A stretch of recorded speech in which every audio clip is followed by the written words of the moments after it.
So I've spent weeks playing every Bioshock game and DLCs and have decided to make a review about it. Irrational Games released their first successor to the System Shock series titled Bioshock in 2007. Bioshock games have been one of my most favorite FPS games for its atmosphere and unique gameplay experience, and I had so much fun replaying them to make this video. I haven't used the remastered version for this review because I think there's not much significant changes in that. They added and removed some effects and it felt a little odd as a remaster to this amazing series. I've also reviewed the Minerva's Den DLC from Bioshock 2 and Burial at Sea DLC from Bioshock Infinite. There will be minor spoilers which I hope shouldn't hinder your Bioshock plot experience. So without further ado, let's jump into the world of Bioshock. The first game in the series, Bioshock, was released in 2007 by 2K Games. The game uses Unreal Engine 2.5 to represent the gorgeous looking levels in Bioshock. You play as Jack, who is in a plane, and this is probably the only time you'll hear some narrative out of this character because later in the game he's totally silent. They were right. Suddenly the plane crashes and you're the only survivor in the middle of the Atlantic Ocean. You approach a lighthouse and discover the entrance to an underwater city called Rapture. Then you take a bathysphere to descend to the underwater city. A mysterious man named Atlas starts talking to Jack and tells he aims to keep him alive and help him. While moving forward as Atlas directs you, you find your first weapon, the wrench, and trust me, this wrench probably became the most used weapon later in the game for me. Next you find your first ever plasmid, which basically rewrites Jack's genetic code and gives him new powers. The first one you get is the electric bolt. From now you can switch between your weapon and your plasmid. The electric bolt can open broken doors by overvoltaging them. You soon start encountering splicers who overdosed on Adam, the chemical which gives plasmids. That's how they became these deformed animal-like humans, and they are your enemies. Atlas already starts to hint you to do combos with your wrench and zap, and that's how you're supposed to play this whole game in general. Stunning the splicers and bashing their heads with the wrench starts to feel great already. Then you get a pistol for shooting those splicers and slowly get other weapons later. It doesn't take much time for the game to introduce you to the Little Sisters and the Big Daddies, which plays a crucial part in the game. The Little Sisters are genetically modified normal little girls whose job is to collect Adam from corpses. The Big Daddies are her protectors. They are giant robots with high damage and heavy armor. Killing them is hard and sometimes take multiple tries. There are Vita chambers everywhere in each level. If you die, you immediately spawn in these chambers. I like this system of respawning as you don't have to go through any loading screens or anything, just an animation back to the Vita chamber. Besides, if you have killed or damaged any enemies, they stay in that state even if you die. I took the nitroglycerin for my mission and then I thought it's a hassle to go back, so I died intentionally because the Vita chamber was closer to my next objective. As I was saying, killing the Big Daddy can take some retries, so you do half damage and then die, then go back and finish the last half HP. That's how the Vita chamber is awesome in this game. After killing the Big Daddies, you can choose to harvest or rescue the Little Sisters. Whether you harvest or rescue will determine how the ending will be. I harvested one just to take a clip and rescued all the others. There are 3 endings, I would call 2-ish endings, and I got the second one,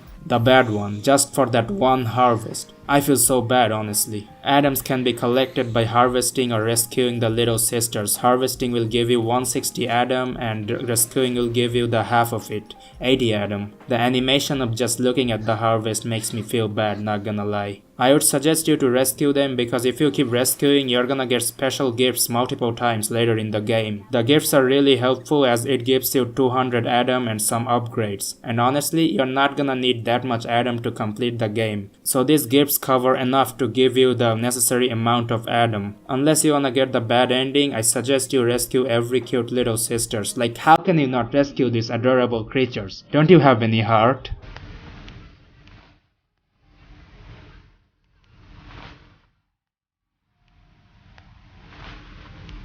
You can heal using your first aid kit you collect or buy through vending machines. You can also recharge your plasmids with Eve Hypo. Every enemy can be looted for health kit and Eve Hypos. Your arsenal includes good old wrench, pistol, shotgun, machine gun, grenade launcher, chemical thrower, and crossbow. Every weapon has their different bullet types too. For example, armor piercing rounds are good for killing big daddies, so switch to that ammo type when killing the big daddies. There's another thing in your inventory, which is the camera. With the camera, you basically take pictures of splicers and increase the research points. When the research point reaches max, you get small perks like bonus damage or sometimes know the weak points of the enemies. This is one of the unique features I have seen in any video games. There are 4 types of abilities in Bioshock. Plasmid is the main and others are actually tonics that you can acquire throughout the game. Plasmids are simply your active abilities that you can use anytime with the Eve energy. Tonics have 3 sections which are associated with physical, engineering, and combat. The physical tonics are connected with your health, loots, movements, and more. Engineering tonics are for the vending machines, shops, hackings, and some more features. Combat tonics improves your weapon uses. These tonics and plasmids can be rearranged or changed by using the gene banks. Obviously, you cannot use every plasmids or tonics you get, but make a suitable build depending on how you want to play this game. Like I used the wrench jockey tonic, which increased my wrench damage, and also a tonic which freezes the splicers when I hit them with the wrench. Even another tonic I used which gave me health and Eve when I hit them with my wrench. That's why I said it became my most used weapon in the game. I liked the wrench so much that sometimes I forgot that I had other weapons. In this game you're supposed to use the weapons combined with the plasmids. The most used plasmids was the Zap of course and the Incinerate, which burns the splicers or melts ice.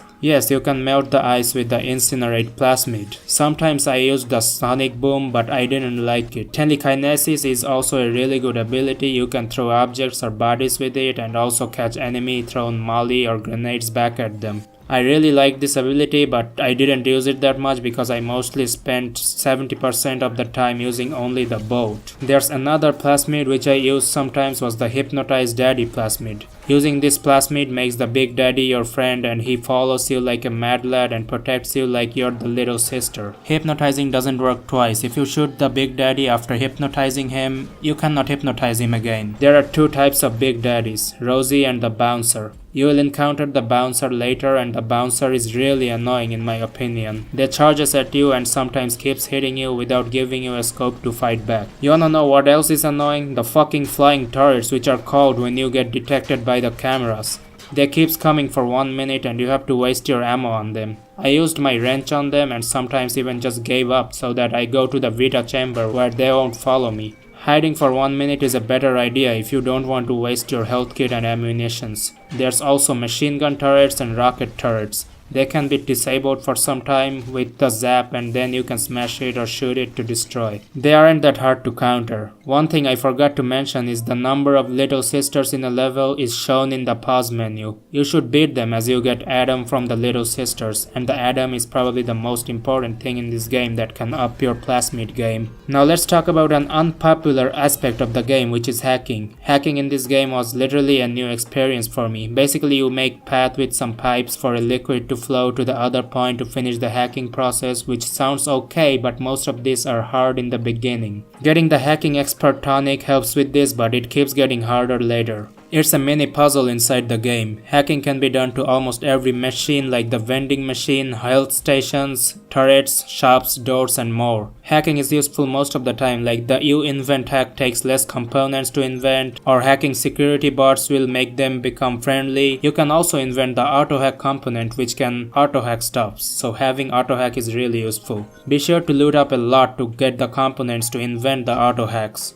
You can also hack health stations, which reduces the cost of healing, and also enemies take damage when they use the health station. The AI is absolutely amazing that if an enemy takes damage and there's a health station in the area, he'll retreat to the health station to heal up. This kinda AI is just fucking breathtaking. I have also seen an enemy jumping in water because he was burning. The AI is just so good. The safes have alarm system too. If you fail to hack them for a certain number of times, those flying turrets will start shooting at you you until the alarm goes off. The level designing is probably one of the best level designing in a video game I've ever seen. I think Sanders Cohen gives a pretty interesting idea about my reaction to the levels and environments in this game. Oh my god. It's beautiful.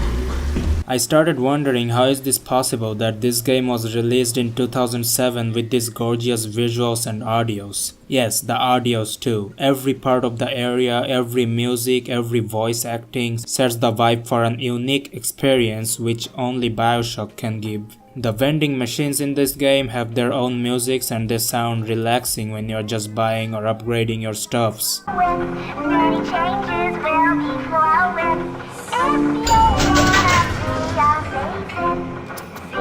I would even say that if this game was released today and had this exact same graphics, I still wouldn't mind playing it. The voice acting of NPCs and the main story characters are too good for a 2007 game.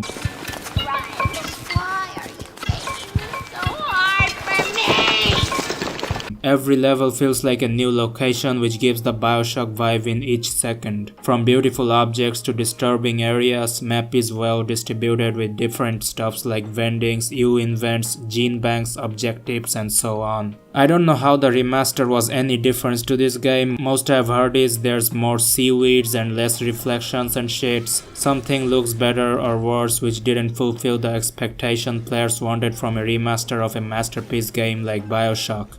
At the final part of the game, you become a big daddy yourself and take help from the little sisters. They go through these small doors which look so adorable and open the big ones for you. You also protect them when they are collecting Adam in their Adam harvesting tool. It ends with a boss fight which I think wasn't too hard. I probably had more difficult time getting rid of a big daddy than killing this boss. And for those who played this game already, I'll leave a small phrase for you to remind you of a moment of the amazing storytelling. Sit, would you kindly? Stand, would you kindly? We're now close to Bioshock 2, so before finishing the review of Bioshock 1, I'm gonna go through some small but cool things this game has for us. The cinematics and actings are pretty good. I personally enjoyed them well enough. There's alcohol bottles which can make the camera shaky if consumed. That takes away some Eve hypo, so I suggest don't be drunk in this game. You can drink coffee to replenish a small amount of Eve. The cigarette gives some Eve but takes some health. These kind of different consumables are widely available in the game and can be found looting. You can upgrade your weapons at the upgrade stations. Shotguns have electric bugs and exploding bugs which shocks enemies or sets them on fire. The chemical thrower can throw napalm as flame, can freeze enemies with the liquid nitrogen, or electric gel as lightning. Other weapons have variations of ammo too. There's an acoustic guitar and a jukebox in a level which can be played.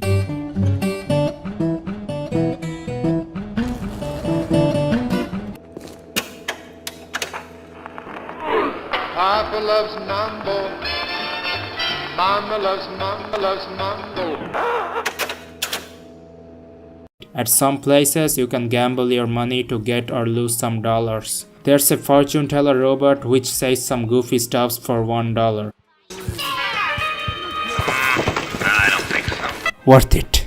There are electric wires which shocks anyone including you. If you go through them, they can be disabled by shooting at the small darts which holds them. That's almost everything I had for Bioshock. Bioshock is amazing and was an absolute gem back in the days and will still be a gem forever, I would say.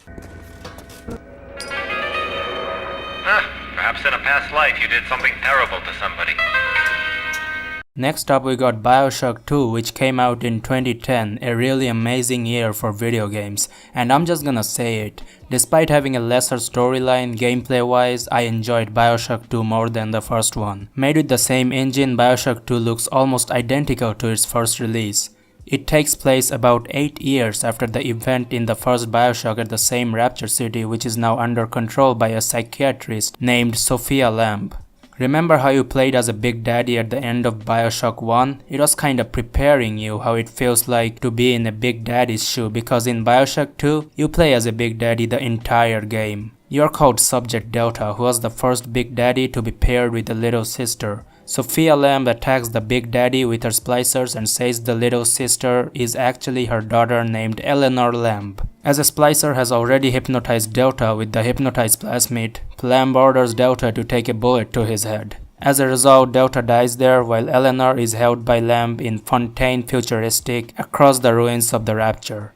Delta gets revived in a Vita chamber after 10 years, and as Delta and Eleanor's heart is bonded, Eleanor talks to Delta through telepathy, and the journey to rescuing Eleanor begins for Subject Delta. Tenenbaum, a character from the original Bioshock, makes a return for a small amount of time and then is replaced by Sinclair, a businessman who talks and directs Delta for almost the entire playthrough. As a Big Daddy, you're going to use heavy weapons, and your default melee weapon is the drill, which is every bouncer's signature weapon if you noticed in the first Bioshock. You get your plasmids again from the start like you got them in the previous game. The classic plasmids like Electrobolt, Incinerate, Winter Blasts are available quite early in the game. The plasmid stays almost similar like before, with 1 or 2 new additions, with the Enrage plasmid being removed totally. You can also hypnotize other Big Daddies to fight for you, which is a little overkill. Hypnotizing regular splicers are also doable. Your weapons are different than before. You no longer get weapons used by the splicers, although ammo can be collected from them. You can swing the drill or hit with its butt. Actually, every weapon can now hit with its butt. The drill obviously can also drill, which consumes fuel and does more damage.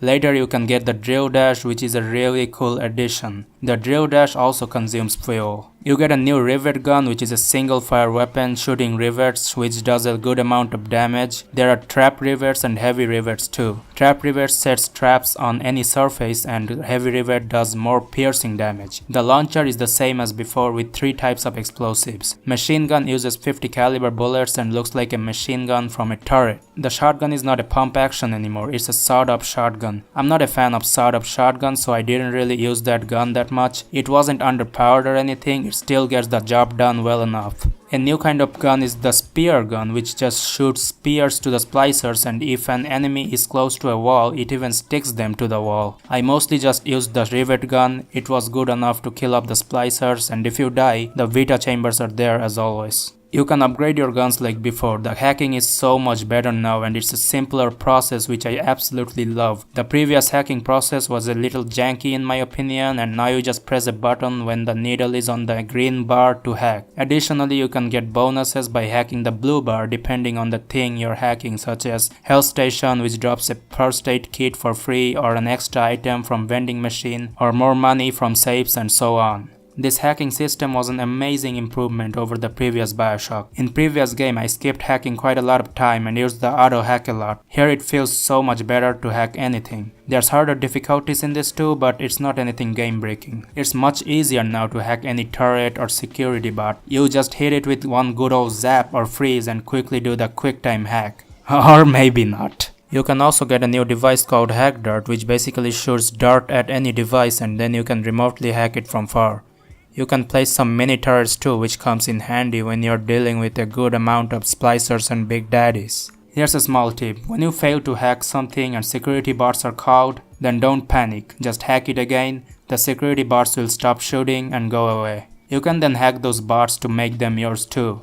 So try failing some hacks too, I guess. Eleanor's mother Lamb, as a psychiatrist, brainwashed her patients into joining a cult named the Family. The splicer she sends is often called the Family by her, and she doesn't want Delta to succeed in reaching Eleanor. The little sisters from before has become the big sisters now, and these mecha bitches are surely a pain in the ass. Let me tell you about the Big Daddy and the little sisters first, because there's some changes there too. The Big Daddies and the little sisters follows their natural habitat as usual, like daddies calling sisters from vents when they're not around. But now after killing the Big Daddies, you don't immediately rescue or harvest the little sisters, but you can adopt her as your own sister and collect Adam for yourself from dead corpses. So basically you're killing daddies to become a daddy. Huh, how ironic. You can ask the little sisters to show you the way to the bodies that have Adam, and then you can set them down and kill splicers while they collect the Adam. The Adam bar will show you how much Adam has been collected so far. After finishing collecting Adam, you can pick them up and keep doing it, or you can just find a vent to rescue or harvest them. And no, I didn't harvest a single little sister this time. I wanted the good ending, so if you wanna watch the harvest animation like a heartless bitch, then look it up yourself. The Adam amount stays the same as before, 80 or 160. The little sister even heals the big daddies when they take damage and is out of combat. This is your medicine.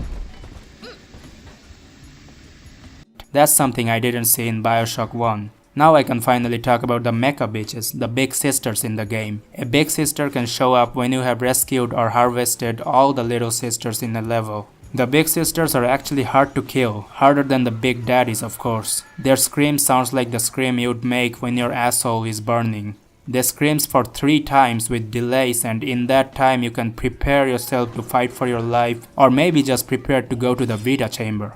They move like ninjas, shoves you, hugs you, and hits you with the needle on her left hand, and can even use telekinesis. Sometimes they screams like a bitch and can even heal by grabbing other splicers. Also, they won't go away. You must get rid of the big sister or else you can't progress to the main objective. Later even I had to fight 2 big sisters at once with no health and not much ammo. I was sent to the Vita chamber for like 20 times. And that's how big sisters became the hardest thing in the game for me. But they made the combat a lot more challenging and more fun. So my suggestion will be to stock up on health kits and ammo hard as fuck at the late part of the game.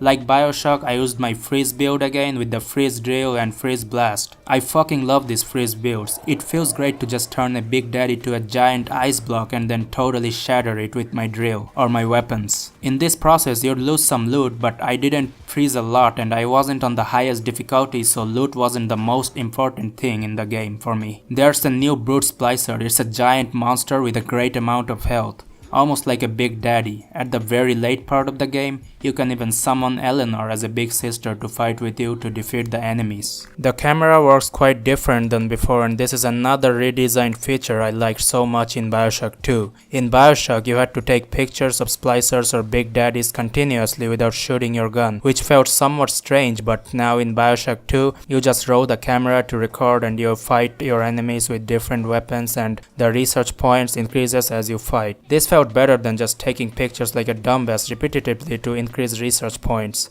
The rewards from the resources are the same, like it tells you the weakness or increases your damage to that particular splicer you're filming.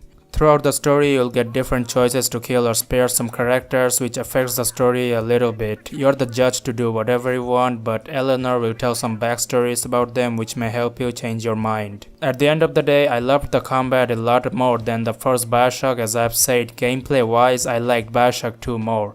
There aren't any mind-blowing plot twists like Bioshock 1, but I don't think that's actually necessary to have a stable story, which Bioshock 2 already delivers without a doubt. I've heard that there's 8 endings of this game depending on how you play the game. They're not much different from each other, but still insane. Story-wise, Bioshock 1 was really good with a groundbreaking plot twist, but Bioshock 2 was a much more enjoyable game in my experience. Bioshock 2 is really good. While the core gameplay didn't totally change, there's some new additions and game mechanics which added some variations. It's sad that this game is underappreciated by the fans, but don't worry. We have something that will cover up for the lackings Bioshock 2 has, and that is the Minerva's Den DLC. It's amazing. Like when a game is really good, then okay, it's good, it's great, whatever. But when a game's DLC is better than the base game, then we gotta talk about it. Bioshock 2 Minerva's Den is the best Bioshock DLC and probably one of the best DLCs in any video games.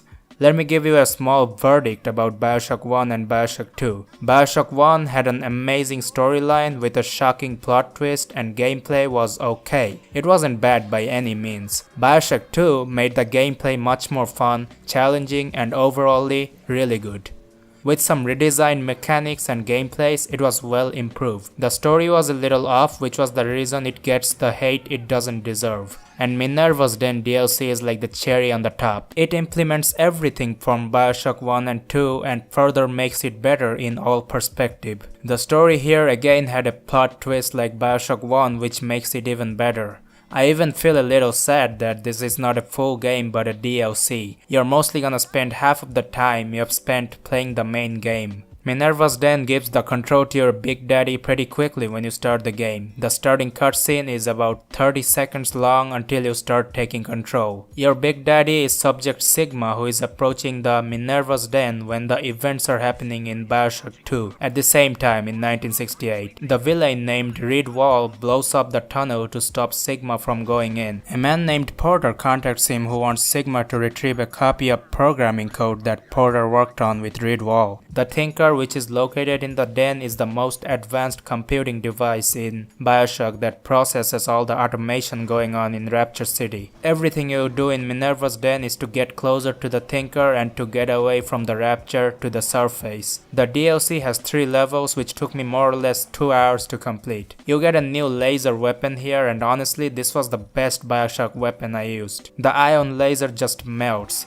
It keeps doing damage without stopping, so the splicers and the Big Daddies became easier to kill. It has 3 types of cells such as regular laser, the thermal, and the burst. The regular one is good enough most of the time. The thermal burns the enemies and the burst uses a lot of energy and shoots a single charged laser. A full charged laser takes the most amount of energy and kills any splicers totally. I really wish I could use this gun more. You just can't get enough with the laser gun. You get machine gun, rivet gun, shotgun like before. The thing I liked about the weapons are the upgrades which you can just get lying around. It made upgrading more convenient, but I understand it's because of the DLC is just short. Still, I preferred this upgrading system than the base game. For instance, when I picked up the shotgun, it was upgraded already. You get a new plasmid, which is the gravity cell that can make a small black hole to suck everything around it, which was fun to use. It also sometimes works as a progression barrier for the game, like sometimes you have to unlock certain electromagnetic doors with it. The narrative in this DLC gives you Bioshock 1 feeling like before. Porter feels like a really friendly character with a calm voice who wants to achieve something. Reed Wall as a villain plays an important role as the final boss. That leaves only 2 variables, you and me. The equation ends here. And also as a mathematician. There's a new type of Big Daddy named Lancer who uses the ion launcher. There's a sad thing about the little sister that now harvesting them wouldn't result in any consequences like Bioshock 1 and 2. The story is totally fixed on this one. The diaries are some interesting ones which add some more information to the story. In previous games I didn't put that much attention listening to the diaries, but in Minerva's Den, the diaries tell some beautiful backstories. Tenenbaum from the main 2 games also appear in this DLC. She wants to combine a cure for the effects of the atom using the Thinker's computing ability, so she also had a goal. Remember how in previous games you got the electro bolt in the beginning?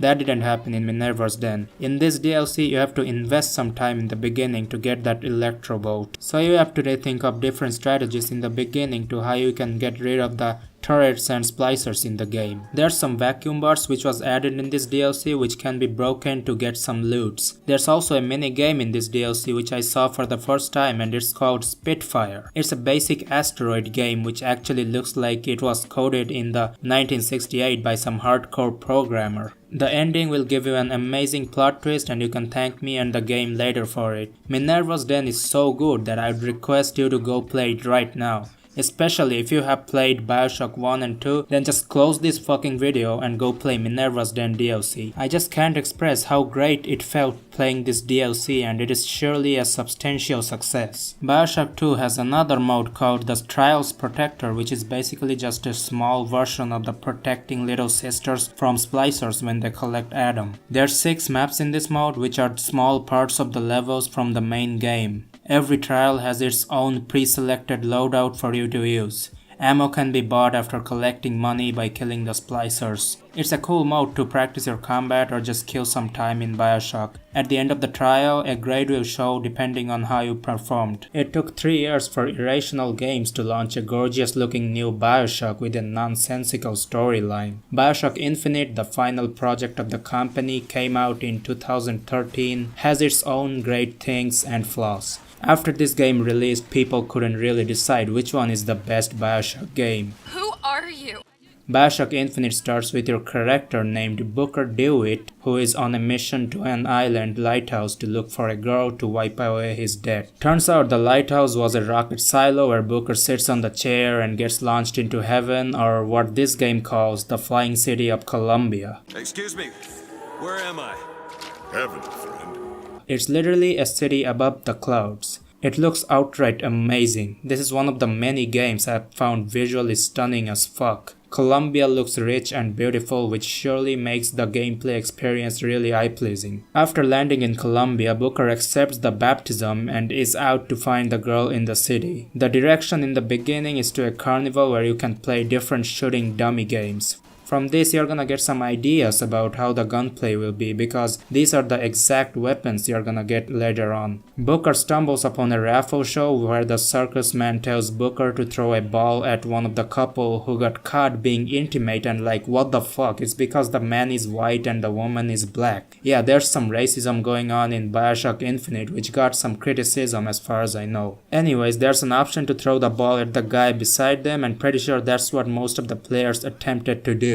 A policeman tries to stop him, another one takes an attempt to cut through Booker's face with a skyhook, but Booker pushes the other guy and rips his face off instead. That's where you get your first melee permanent weapon and also a device to ride the skylines throughout the game. The skylines are almost everywhere in Columbia and it's just so much fun to ride. They gives you the advantage to navigate and explore the map really well. It's also possible to just launch straight onto an enemy and hit him with the hook. Your first weapon is a pistol, and I honestly think this game can be finished with only the pistol in easy mode. I played on the medium difficulty and soon I realized it wasn't a good decision. The combat felt easy. I felt I should have played on hard difficulty. The last two games felt okay and sometimes even hard with those big sisters and daddies even on medium difficulty, but here it just doesn't cope up with it. It doesn't take much time to reach where the girl is located after some fights. After you escape with the girl, Elizabeth, who literally acts like a free bird out of a cage, it starts to feel like she's the best in-game partner. From here, she almost stays the entire game as a companion. The relation between them goes both uphill and downhill as the story progresses. She's a really useful character who will help you with different stuffs during your journey. For instance, when you're running low on ammo, she'll throw ammo at you. When you're getting low on health, she'll throw health kit at you. The Eve, which powered the plasmids in the previous Bioshock games, is now replaced with salts. Elizabeth also throws salts at you when you are low on salts. That sounded funny. She also throws coins at you when you are... Nah, the coins were random. Regardless of how much you have, she'll often ask you if you need money or not. The plasmids are replaced with vigor, which you acquire from drinking vigor potions. Different kinds of vigors are available like the plasmids, and some are even identical to the previous games. Like the shock jockey, which is similar to the signature electro bolt. Devil's Kiss feels like a different version of the incinerate plasmid. The first possession vigor is like the hypnotize, which can be used on turrets and later on enemies when upgraded. Yes, you can now upgrade your vigors if you have a lot of money. You can no longer hack the vending machines, but you can use the possession on it, but it just drops some coins for you. I didn't like it that much. I felt dumb when I wasted some salts to use the possession on a vending and it dropped 10 coins, and then I bought some salts with it. It's just funny. The murder of crows attacks the enemies with some crows which deals some damage. Charge is a cool vigor which can be used to launch straight to anyone and melee him. Return to sender can create a shield or absorb bullets and throws them back as a damage orb. The bucking bronco, which was my favorite vigor, makes the enemies float with no control and then you can easily kill them. I think the vigors are not totally necessary like previous game. You're not killing splicers or big daddies here. You're killing humans and you can do that with your weapons only. But that can make you feel like this is a boring game where you just casually shoot people around. So if you want to actually have fun, then play the game like a Bioshock game, even if this game is not a good fit for the Bioshock name. The weapons in Bioshock Infinite are simple yet interesting. You can only carry 2 weapons at a time, which feels like a downside, where in previous Bioshocks you could use any weapons at any time. This time it's almost possible to finish the game with the 2 weapons only. That reduced my willpower to try out other weapons, but after a Red Bull I managed to destroy the humanity with some other guns too. You can get regular pistols and machine guns from casual policemen and soldiers in Colombia. Machine guns don't have much recoil and it's easy to kill a group of enemies with it.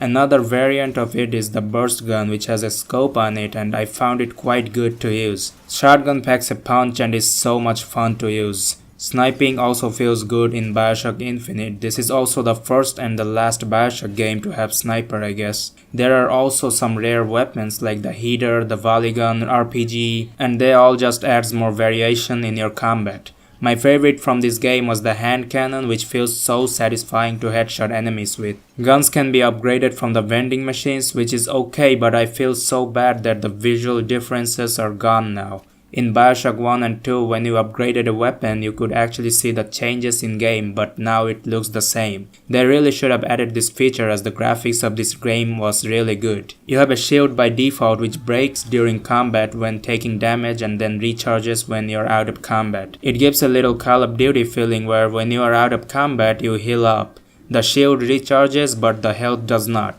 For that you have to buy or loot health kits. You can't manually use the health kits, but when you scavenge or buy or get from Elizabeth, you heal up. I personally like to use them manually, but here I missed that. In previous Bioshocks, your character was a silent guy, where in Infinite, Booker has his own personality and dialogues. In the last games, there were splicers and big daddies and big sisters, and in Infinite, besides the regular policemen and soldiers, there's different types of enemies with different abilities. Like this crow guy who uses a sword and keeps dashing with his crows to evade your bullets. Many bosses like Motorized Patriot who uses a crank gun and have a good amount of health. The Patriot has a gear in his back and that is his weak point. You can use the crank gun yourself too. It's basically a minigun with high fire rate, which is somewhat fun. The big daddies are replaced with this giant handyman. Honestly, they felt a little harder than the big daddies from before. But as the game isn't too hard itself and the handyman has a weak point in his heart, so killing it isn't any nightmare. The combats can be combined with the skylines, and skylines are one of my most favorite thing in this game. Riding a skyline is so much fun and useful for moving faster. You get gears like hats, shoes, shirts and pants, which works like the tonics from other Bioshocks. And what does a tonic do? Gives you passive powers and abilities. The gears can be kept or equipped. Depending on how you want to play the game, you can make different combinations of gears to aid you in battle. For instance, one passive ability gives you 70% chance to burn enemies when you melee. Another gear increases your damage when you aim. Now aiming down sight is possible and it's the Z key by default, as your right click is the vigors. I didn't need to use it that much because the hip firing was enough to kill the enemies, and in previous Bioshock games you couldn't even aim down sights. So aiming down sight is actually not necessary in my opinion. The infusions let you upgrade your max health, shield and salts. This can be found as you progress throughout the game. Now let's talk about Elizabeth a little more. First of all, she helps you with all these healths and salts, and also she can unlock any doors and safes. There's an exaggerated amount of lockpicks in Bioshock Infinite, and Elizabeth can pick them all because she has learned a lot when she was kept in the tower. Then comes her own superpower, which she calls the tear. The tear is like another dimension which tears a small part of another universe, and Elizabeth can bring shits to this dimension from it. Then you can use them as your advantage. Like the freight hooks, which can help you take higher grounds. The automated guns and mosquitoes shoots the enemies for you. Sometimes a goddamn motorized patriot can be created out of thin air, which just puts so much advantages on the players. Tear can also bring different weapons. I think Elizabeth is like more than half of the reason this game feels really easy. Later in the story, you can even go to the other worlds using this tear. Now in this review, I'm not gonna spoil the confusing story so you wouldn't get any explanation of the multiverse theory in this game. There's an enemy named Siren who can use tear manipulation technique to reanimate corpses for you to fight. They're harder to kill than your regular enemies in Bioshock Infinite. You aren't gonna run out of items and monies because you can scavenge the bodies and bins and also get your daily dose of Elizabeth's free loot. The Vita chambers are not in this world, and when you die in Bioshock Infinite, an animation of Elizabeth is shown where she brings you back to life again. There are some choices in these games which doesn't matter that much for the actual story. By throwing the ball at the raffle guy in the beginning resulted as a new gear gifted from them because I didn't throw the balls at the couple.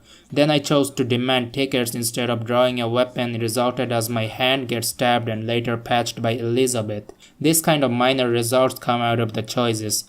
The main story doesn't change at the end. It's fixed where the previous Bioshocks had multiple endings.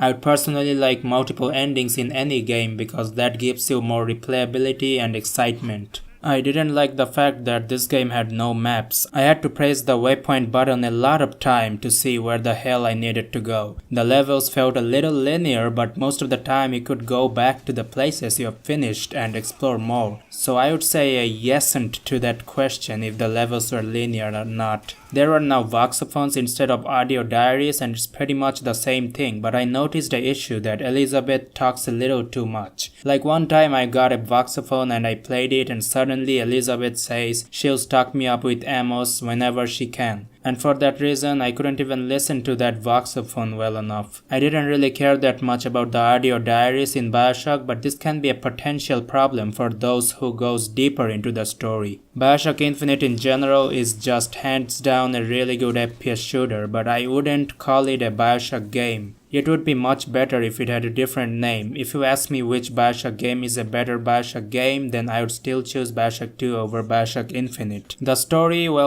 is just too confusing, which can give you a 10/8 After Effects where you end up watching an explanation video about the story of Infinite. This video does a well enough explanation if you are interested. Bioshock Infinite has 3 DLCs. Clash on the Clouds is a simple game mode where you just spawn and kill a bunch of enemies in waves. The enemy count increases as you progress to more waves. You can use vigors and different weapons there. You get monies by killing the enemies and extra money if you get headshots or double kills and things like that. After a wave ends, you can choose to upgrade your infusion stats or choose gears to add some advantages in your fight. It's kinda like the Protector Trials mode of Bioshock 2, so there's not much to say about this mode. The storyline DLC is Burial at Sea, which has 2 episodes. In episode 1, Booker DeWitt is a private investigator and the year is 1959. A woman comes at his door who turns out to be a different looking Elizabeth. I'm again saying that I'm not gonna explain anything about how Booker is an investigator here and why Elizabeth looks different here. Long story short, this Elizabeth is from another universe and think of her as the hotter Elizabeth. That's all you will need for now. She asks Booker to investigate a missing young girl named Sally. She says Sander Cohen has information about her and I was shocked to hear that name again. I was like, wait, are we back in Rapture? And then I opened the door and there it is, Rapture, filled with life and beauty. 2 minutes into the game and their journey with Elizabeth begins again. This was Rapture before it turned to shit, which you play in Bioshock 1 and 2. There was a really cool waiter who could just move from one place to another like those chili powder splicers in the first 2 games. It looked really awesome to me. You also see a Big Daddy who uses the drill as a hook and we'll get to that later. Your first job is to steal a mask so you can enter and meet Sander Cohen, and there's the iconic Sander Cohen from Bioshock 1. After Booker and Elizabeth dance for Cohen, he sends them to find Sally to where he knew she can be. You reach Fontaine Station and here you encounter the Splicers once again. As it is Rapture, Splicers are the regular enemies again. There are freight hooks in here like Columbia. Skylines are also available. In the beginning, you'd have to play some stealths because you don't get that much ammo at start. I got only 3 ammo on my revolver and played my first 10 minutes just killing enemies from behind without alerting. After scavenging some loot, you can start going guns blazing again like good old Infinite. Elizabeth does what she does best, like throwing you ammo or health and lockpicking doors like before. You'd get references from the original Infinite in this DLC, but Elizabeth doesn't reveal any vital information about how she knows different stuffs. She can also use her tear here, which she says it's her plasmid. In Rapture, the vigors are called plasmids. There's total 5 plasmids here, 4 of them are from the original Infinite and 1 additional plasmid named Old Man Winter. Old Man Winter can basically freeze enemies like the freeze blast of Bioshock 1. It can also make bridges out of waters. I became very happy to see that you can now use all the weapons again, not just 2.